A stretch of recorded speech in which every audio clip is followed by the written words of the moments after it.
All right, welcome y'all to Lego Indiana Jones. This is gonna be Raiders of the Lost Ark, and timing's gonna start when I select this button to start the story mode. So, three, two, one, go. So to quickly explain the category, this game is a Lego adaptation of the first three Indiana Jones movies, which is Raiders of the Lost Ark, Temple of Doom, and Last Crusade.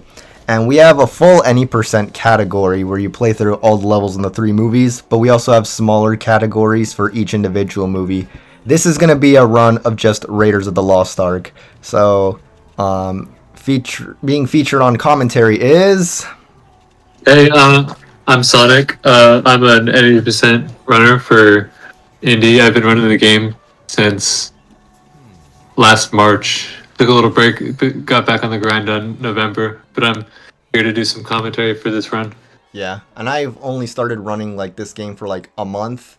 I didn't even play it casually till 2 months ago. Didn't even watch the movie series, so I got into this very quickly, and now I already have it shown off at a marathon. So as you can see, I got a little hand cam here because one of the things that sets this game, as well as the whole Lego series apart, is the co-op feature. You got your typical skips and out of bounds and whatnot, but this game does it. These games do it in a lot of unique ways. So first you start off with very basic tutorial level. There's a small optimization here where I'm going to mash circle to have this character Satipo dig up this thing fast. And I'll have Sonic explain the drop-in warp. Yeah. So, in Lego Indiana Jones, when you drop in player two has to drop in on screen, and so you can kind of manipulate the camera in a way to get player two to kind of appear where you want them to. Here, the goal is to get Indy on top of those rocks over there. And so, if you time the drop in at the right time with the right camera positioning, player two will get confused and just kind of like appear there. Typically, they look a little different. Like, typically, P2 will be on the edge of the screen, um, but that one is just works like that. Okay, there. I had to do a little boat. Oh, I accidentally moved the first controller, so I did a little boat skip there.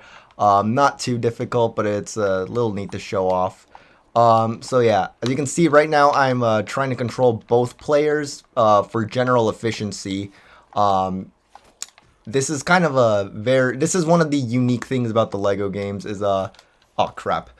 Because there's two players and they can both do like, there's a lot that you can do with two players. So to be a good runner of not just Lego Indiana Jones, but any Lego game, you've got to learn techniques to be able to control both characters. And I personally try and minimize my time doing this because I'm still not fully experienced with it. But the times that I can pull it off, it's kind of nice to do. Here's a little skip. You can explain this one, Sonic? Yeah, that one's basically just there's some funky collision you can jump off there. I think that's present in all the versions of the game, and it's pretty universally used for like all categories. Also, Um, later on we'll go into a little hidden meaning behind present in all versions because this game's a little funky with version differences in a way I've never seen. Um, right. so this is just a very basic like have two players do different things for efficiency. Here you don't need to turn this whole thing. Oh, okay. It's fine. It's fine. I'll just got a little cocky with my jumps there. Yeah, this jump's tough. Marathon luck, am Especially I right? there you go. But yeah, the big thing in Lego games is it's called 1P2C. Is kind of what the community has coined it. One player, two controllers, and it's very unique as they were saying. Um, it's honestly a lot of fun. Like when I started running this game, it's something I really had to adapt to, but it's really rewarding, especially when you're doing runs with it. Yeah, it was a somewhat controversial technique. Like, I believe there was a poll many years ago on whether it should be allowed, and ultimately they Mhm. decided yeah. And in my opinion, personally, that is a good thing. It adds a lot of uniqueness, raises the skill ceiling, and it's not like you're forced to do it. Right. Every game's gonna have you do something you don't want to do to be competitive. It's about how much you're willing to take. So This next part is really funny. So this temple's falling apart because Indy took an artifact, and one of the last things in this temple is this giant boulder, and this is meant to test out the player's platforming skills.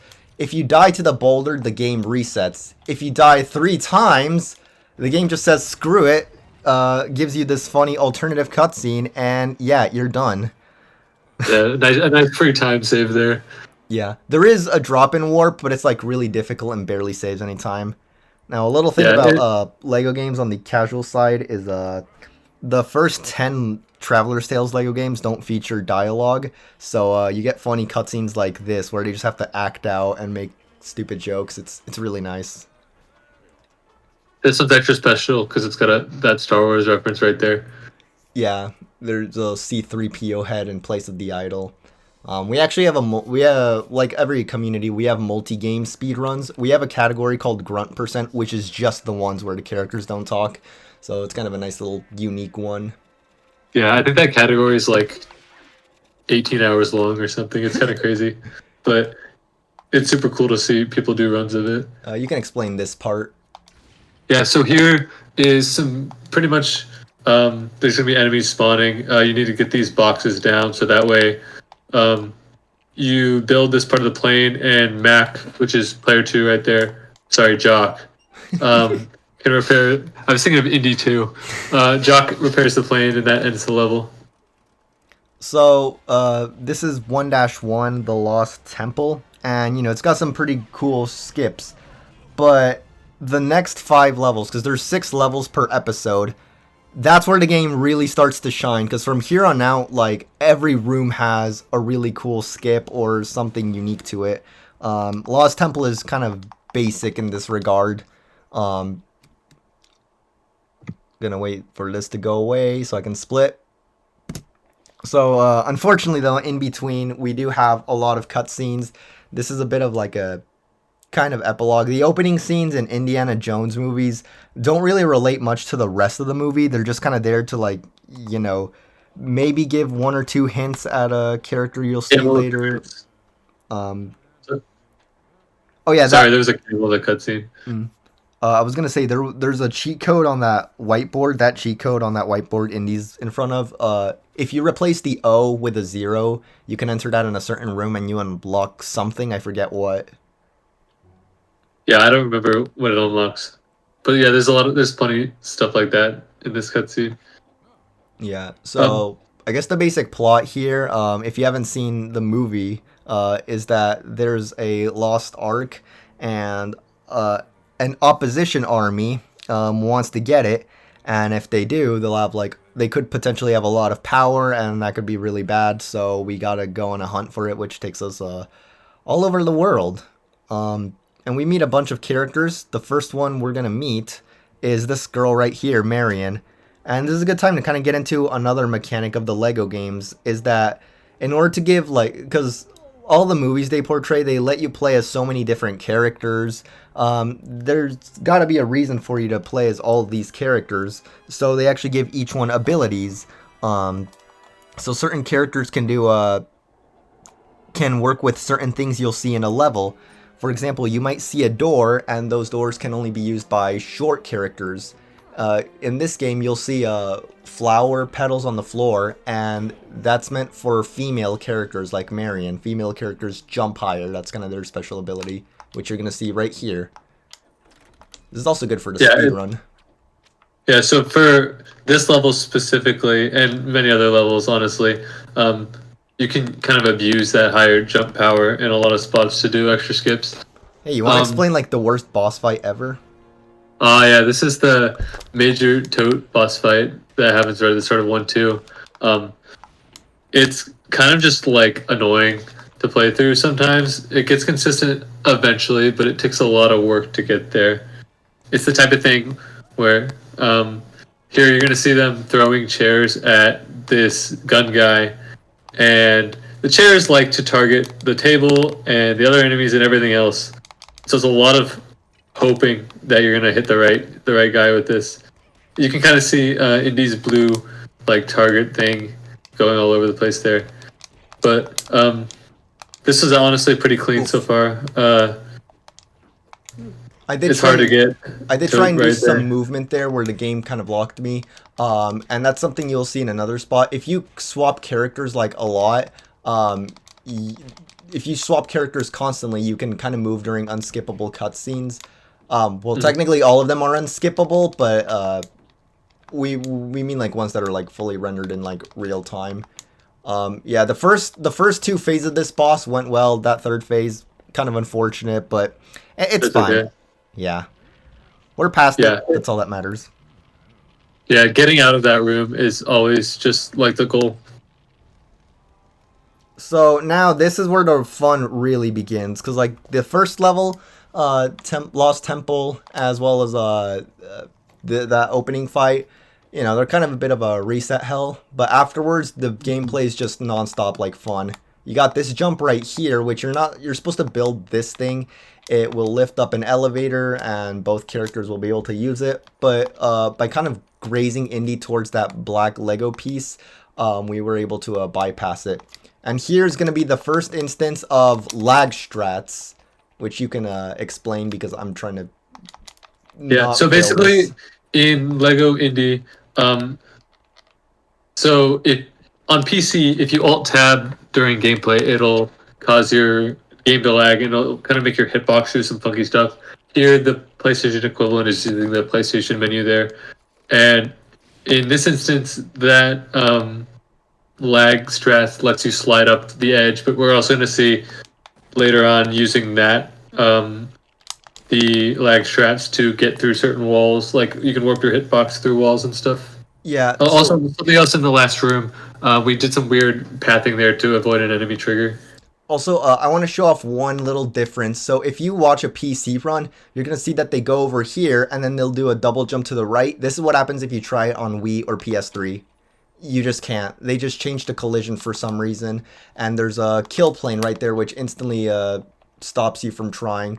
So we have this alternative strat where we abuse the lag and Marion's high jump um, to get past it.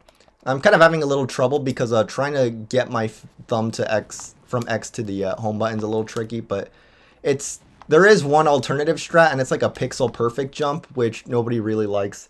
Now this is what I call Marion jump. There's a safe way to do this. I take the risky way, but I'm really consistent with it. So let's see if I get it. No, I wanted to do it for the Unfortunately. fans. This is the only method like I've learned for it, so uh, I'm just cool Yeah, like that. this is kind of like a universally hated jump. Honestly, I don't it hate this just jump. kind of I find it cool to pull off. yeah, it's definitely rewarding. I never liked it when learning the game, but um, everyone Oops. else kind of has their own opinion on it. There we go. Like you can see, kind of had to hit no directions on the stick and just do a jump so you wouldn't slide there. Yeah, it's usually how I rarely struggle with that as much as I did, but marathon luck. So right here we destroys this truck. I shot too early. Um, what's the backup? I think you used this thing and pulled the bazooka from the box. Oh, there's no bazooka here. That's You not can, good. the other one respawned. It should have. Okay. Yeah. Okay, so that's not supposed to happen. There's supposed to be a bazooka there. I don't know why it didn't spawn. This version of the game, like a lot of the Traveler's Tales games, as amazing as they are kind of buggy. I've had like a few soft locks in this game even when playing casually. Mhm. So that's just I'm not really surprised that happened. Like I'm surprised that happened, but it's not to say that I couldn't have fully expected it. Like if Yeah. It just happens sometimes. yeah, Stuff pretty like much. that. Also, a little random thing is that level is not really based off anything in the movie. Like the top fight and the cutscene afterwards are from the movie, but everything else is like fully made up. That's another thing Lego games tend to do is make up scenes for stuff not in the movie or extend scenes. Um, Another unique thing you'll notice in Lego games, kind of branching off of that, is that, especially in Lego Star Wars, if there's ever a section in where the movie it's just one like character, Lego has to add in a second character there so that way you can play two players. So, like for example, it doesn't happen much in Raiders here, but like if it had only been Indy in 1-2, they would have had to find another character to add just so that player 2 could have someone to control. Another liberty they take is in 1-1, Satipo doesn't actually make it out of the temple alive, but in the game they're like, well, we need somebody for player 2 to control, so they change the story and make it so that Satipo's working with the villain Belloc, or I guess there's Mhm. 3 villains, but I'm gonna call Belloc like the definitive villain since he's the final boss of this. Oh, forgot to get the banana. And now here's another drop in warp. This one's a lot easier. Crud. That's, hold on. Okay, this is not good. I've been struggling with this one a lot today. Go forward a little more. Okay, you know what? I don't wanna like prolong this. I have a Yeah, generous sometimes these runtime. are hit or miss. Like, there's oftentimes I'll go for this one and I'll miss it like 5 times in a row for no reason. The thing is, I'm usually It, pretty consistent with this, so it's kind of surprising to see this happen. But I'm not like too like upset about it. Make sure you So grab the banana. yeah, Yeah, we're no, I was watching you in practice hit this like every time. now abandoned. Now this is like a holy grail strat right here, and unfortunately, PC players don't get access to it. Oh, almost had it. There we go. Yeah, you can see here using the lag to, it kind of just gets your hitbox to go through the wall, which is funky, but it's cool. Hello? Okay, so I guess I didn't jump at the right time. So if you are facing a certain way when you hit triggers, Right. you can be sent to the wrong room, as you saw right there. But yeah, the alternative is a really bad drop-in. I'm not gonna call him player 2. Indy's way too far away. Is a drop-in warp that pretty much nobody likes, and I was not able to get it down. Then I saw the other PS3 runner do this. Shout out Infinite Rift. And I was like, yeah, I'm not going for the drop-in warp. So here's another strat. So no, it's not. It won't be. We'll talk about the version differences in the ending cutscene of this level. So here's a little golf ball. Here's another example of moving during cutscenes. So Yeah, if you're just swapping like that. it's a bit hard to do because you're trying to focus on. Because in this case, you want to focus on Indy moving forward, but you're also trying to make sure that you swap fast enough so that the game doesn't like take control away from you. Yeah, and by moving forward with one character, the when you swap, that character tries to path backwards, so it's just kind of funky looking. Okay. Do this. Here's a good example of some 1P2C. Um, moving the bridge while also controlling Marion to get over the bridge. Also have to be careful not to move Marion as I pick up the wrench, or else it will disappear and I'll have to go get another one. A similar thing happened with the key in 1-2. I was moving as I picked up the key, and so I had to like pick it up. Or maybe that was in practice. I don't remember if that's what I did in the run now. No, I didn't. That happened. Okay, okay. So quickly drop out. Oh, I accidentally let go of circle on my first player's controller. And now here's another cool out of bounds in just a moment. So you can either do a drop in warp, or you can do something where you kind of climb on this bugged pole and you'll be able to go out of bounds. The way out of bounds works is kind of weird. It's like imagine there's multiple floors and you will go to the next one unless you're like constantly jumping. That's Yeah, if they were to stop moving here, they'd fall downwards and like eventually hit the kill plane. and that's I actually had to do that because that door's collision extended a little bit. So as I said earlier, version differences. So there's like 2 versions of the game. I don't know what we should really refer to them as, but there's like 2 groups. There's Wii and PS3, and then there's Xbox, PC, and PS2. And the collision is just different on some of those. On Wii and PS3, you had that kill plane in 1-2. There was a skip that there was an alternative skip for one of the room preceding the golf ball. There was a skip that's a little weirder to do on this version. that lag clip you saw, the lag clip into the corner with the little brown bucket, um, that's not possible on PC, at least not to the testing of a few different runners. I can only assume it does work on Wii, and you'll actually see another similar difference in the next level, Pursuing the Ark. So now, yeah, it's just a kind of funky thing. We don't know why the game's like this. You'd think it'd be Wii and PS2 that's like this because they're the standard definition consoles. Who can really say? So, 1-4. I'll explain the basics of 1-4, but I'll let Sonic take over like the rest of the explanation, like the more in-depth stuff. So 1-4 is unique in that it's the only level in this episode and possibly the whole game, I'm not really sure, to have a proper sequence break. So Indy and Sala jump into this room. It's a giant platform surrounded by snakes, and you're supposed to like go forward, and that will take you to a long sequence of puzzles and platforming. Then you actually return to that room, but now with Marion, and you take a path to the right. As it turns out, the path to the right is always active. You can always go into this trigger. It's this room right here that they're about to enter into cutscene.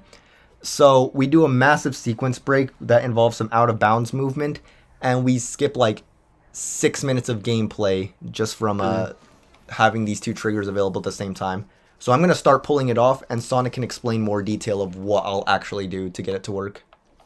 Yeah. So essentially, here this room starts with Indy's gonna pull this whip pad. Sala's gonna come over. The important part is Sala's grabbing the torch here. The torch allows you to stand like in the area where the snakes are. It kind of scares the snakes off.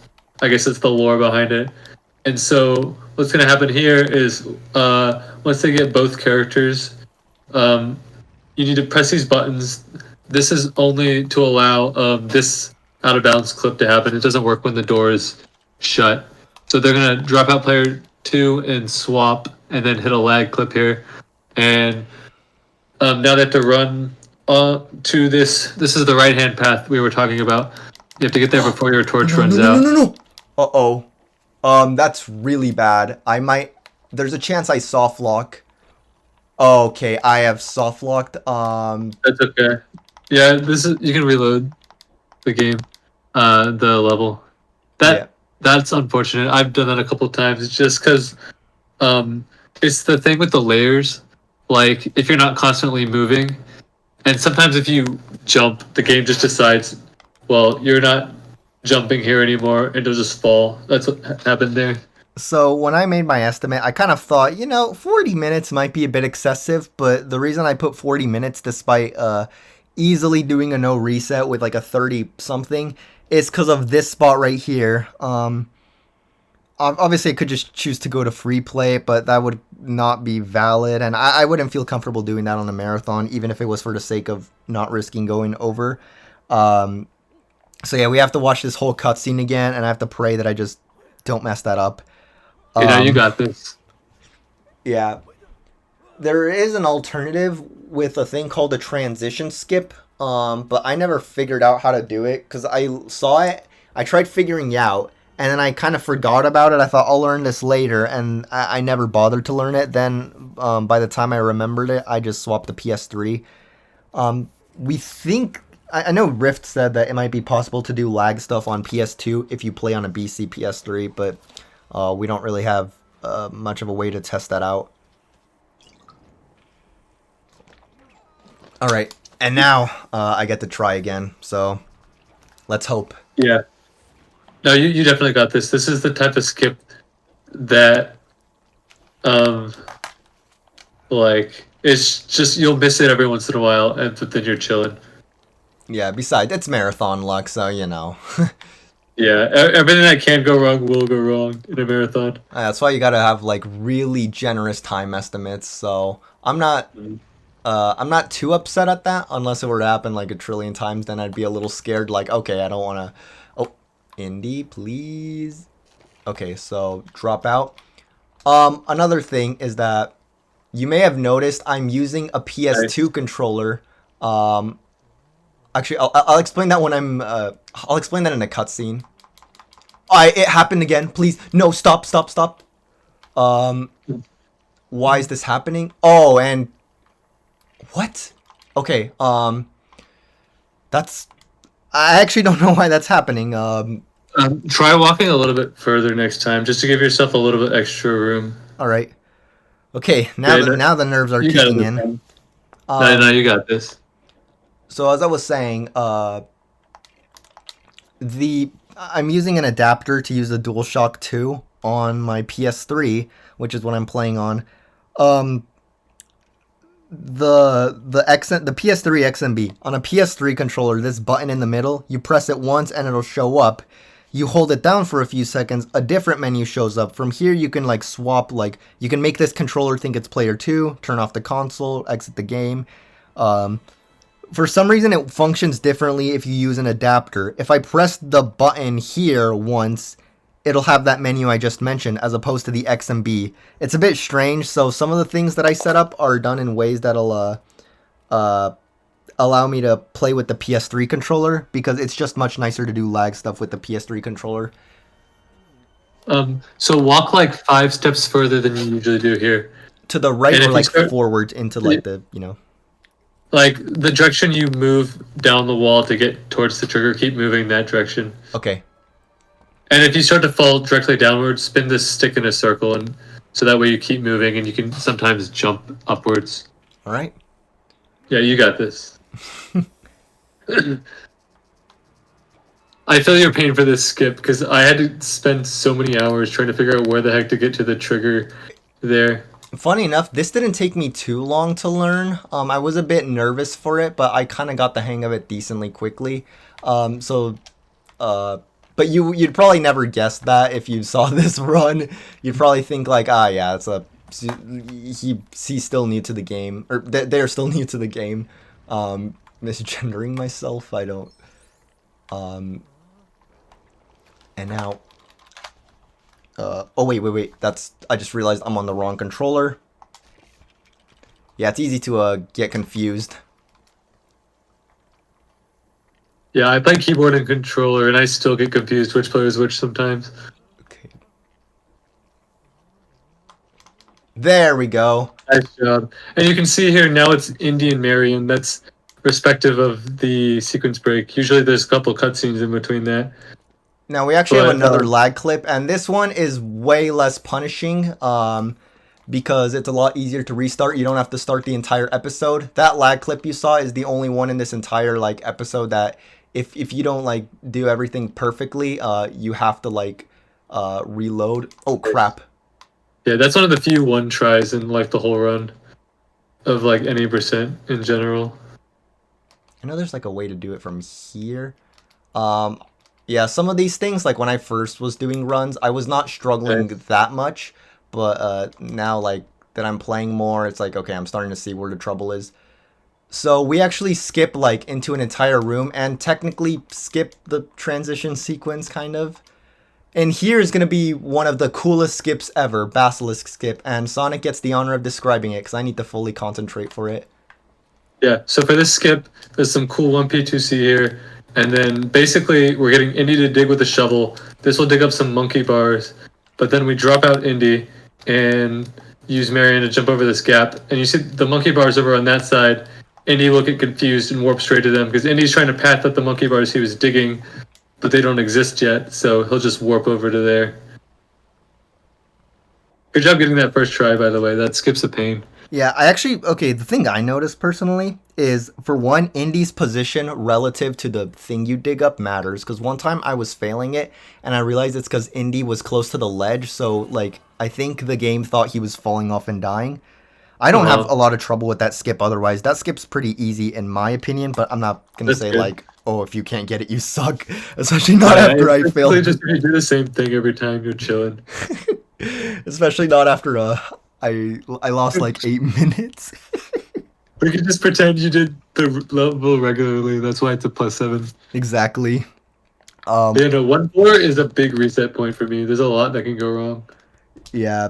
1-4 is like we said before, it's the only one where you basically get it's the only level with a first try strat, but it is otherwise in my opinion the coolest level of this category. I'm not sure about the whole run because I have to confess I've not seen a full any percent run. I don't 100% know what Temple of Doom and Last Crusade look like. I would definitely say it's 1-4 is up there on the list of cool levels, especially with Snake Skip. It's just so random. And now here, this level is also full of a bunch of skips. These skips are more the result of developer oversights, like that Lego barrel thing. You can just jump up it. Now this is another difference from Wii and PS3 that the other three versions don't have. Oh crap! I've never done that before. There's this wall. They like forgot to put like an invisible wall or something. And if you just keep jumping across here, you'll eventually just fall out of bounds. And then after that is what I think is one of the funniest skips I've seen across my like 20 speed games. If I can just get into the right spot. This is kind of a hard spot to like figure out. Okay, there we go. There you go. So, if you want to perform one skip in this game and you need something kind of easy, go to this area and run into this corner that you're about to see me run into, and you will get it. Works on all platforms. I run into the corner and it works. They just extended the trigger a little far out. It's very silly. You can explain a boxer skip while I try and set it up. Yeah, so here we're basically using, this is a new strat that we haven't seen in the Raiders run as of yet. So here they're going to be doing what's called a box clip. Here it's with the anvil, but typically it's done with boxes or things you can hold. And Indy will drop the anvil and try to hit Marion with the corner of it, and Marion will just kind of go through the fence there. Yeah, this level, 1-4 is broken because we made it that way. 1-5 is broken because the developers like had a lot of oversights. That's how I personally view it as. I think those two are the most broken levels of the run, but in completely different ways. The other, not to say the others aren't like super awesome. Like this is just a really great category, and it's actually pretty easy to learn. I know it kind of doesn't look that way because of how much I struggled with the thing earlier, but I promise this is way easier than I'm making it look. Oh, now here's just a little sequence where 1P2C is good to have down, but it's not that necessary. You're just fighting a bunch of guys. A little thing that I kind of remember from when I was learning this from Chimkin's tutorial is apparently you can risk soft locking if you try and get Solid to drive this truck. Oh, there's a thing? Yeah, I guess that apparently. makes sense. It's probably like a thing, like if you do it first frame or something. One thing that I want to quickly appreciate about these games is obviously you see some real world elements like this sand and these trees, but there's also certain elements made out of Lego. And apart from like being there to let the player know like, hey, if it's an object made out of Lego, it's actually really important, you know, kind of a way to distinct things. Because sometimes in games you have trouble like finding collectibles because the background or like everything blends in. But another thing to appreciate is when they were making these, they wanted everything you see that's made out of Lego to be buildable with real life Lego bricks. So that's a that's a very like valiant addition. That plant from the very first drop-in warp in 1-1, my partner has an aquatic Lego set, one of the Lego creator sets, and it has that piece in it, and it caused me to make a joke a few weeks ago, like, "Oh guys, I got war flashbacks from seeing this Lego piece in real life." Yeah, that was. It's really cool to see that. Like, that's one of the things I like about the Lego games the most is there's the real world counterparts. Yeah, Also, that was a very solid combat section. yeah, I that would was. not be surprised if that was a gold for 1-5. I don't know what your golds look like. My goal's like a 527, but the way I split, I don't know where you guys split. Um, I split whenever the black screen shows up, so. Gotcha. I'm not quite sure because we have an auto splitter, so I just listen to the auto splitter. I I don't. think it's right when the, uh, basically when the continue button is coming up. I don't think this is a gold because I did die a few times on the out of bounds, but Gotcha. otherwise the combat section went really well. Like I sometimes like struggle with it a lot. I'm like fumbling around, uh getting beat up. but not bad at all. Yeah, the gold unfortunately went away. But So yeah, close. Like that was a definitely a good time, especially when you're at risk of dying in the out of bounds. It's kind of just luck at that point. and now the final level 1-6, arguably the short. Well, it is the shortest level. There's two skips and then a boss fight, which does have some skips of its own, or at least optimizations. Um, you can explain the buffering of jumps. I'll let you do that Yeah, one.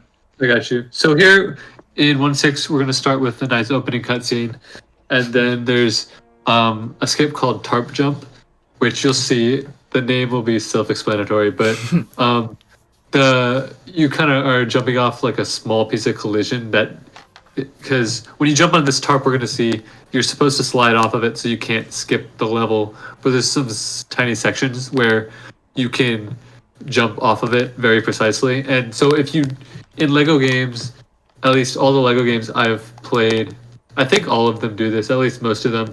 If you jump and let go of A midair and then hold A again, you're buffering your next jump. So you right when you can jump again, you will. It's like this is a thing in other games too, but you're basically um, buffering the jump to happen the very next chance it gets, which makes this skip a lot easier.